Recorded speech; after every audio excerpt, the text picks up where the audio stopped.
দেব। কলমে বাঁধন মজুমদার, কণ্ঠে শ্রাবণী। আজ সেই তোতলা ছেলেটার জন্মদিন।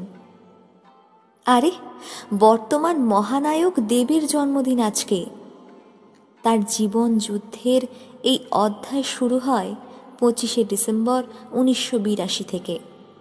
ছেলেটা অনেক স্ট্রাগল করে আজকে এই জায়গায় পৌঁছাতে পেরেছে। এর পেছনে রয়েছে তার অবদান, আবার মানুষেরও।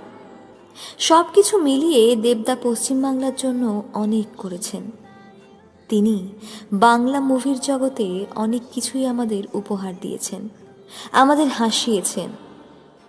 নতুন নতুন বাংলা ফিল্ম ইন্ডাস্ট্রিতে এসে সহজেই অধিক ভক্তদের মন জয় করে নিয়েছেন তিনি। মনে পড়ে ছেলেটা পাগলু সিনেমা করে কত ভক্তদের মন জয় করেছিল। তারপরই আবার রিলিজ হয় পাগলু 2। আবার চ্যালেঞ্জ মুভিতে চশমা পরে গেট দিয়ে এন্ট্রি, আর সাইডে চ্যালেঞ্জ চ্যালেঞ্জ ব্যাকগ্রাউন্ড মিউজিক। এইরকম আরও সিনেমা যেগুলো প্রথম দেবের জীবনটাকে বদলাতে থাকে। যে ছেলেটা আগে ক্যাটারিংয়ের কাজ করত, সেই ছেলেটা আজকে প্রথম সারির অভিনেতা। এই মহানায়ক দেব চাঁদের পাহাড় আর অ্যামাজন অভিযান, এই দুটি সিনেমায় তার টুপি আর বন্দুক এক অভিযানের গল্প বলে যায়। আর অভিনয় নিয়ে কিছু বলা বাহুল্য। 2/8/2016 সালে তিনি সংসদে বক্তৃতা দেন। নমস্কার, আমি দীপক অধিকারী, ঘাটালের নির্বাচিত সাংসদ। আমি আমার বক্তব্য বাংলায় পেশ করতে চাই।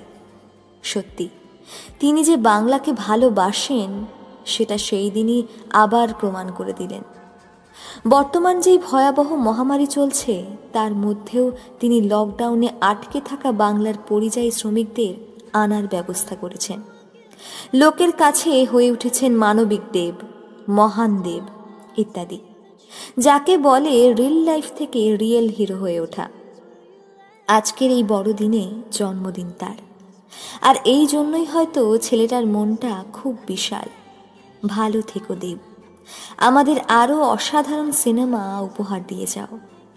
শুভ জন্মদিন দীপক অধিকারী ওরফে দেব, আর বড়দিনের শুভেচ্ছা।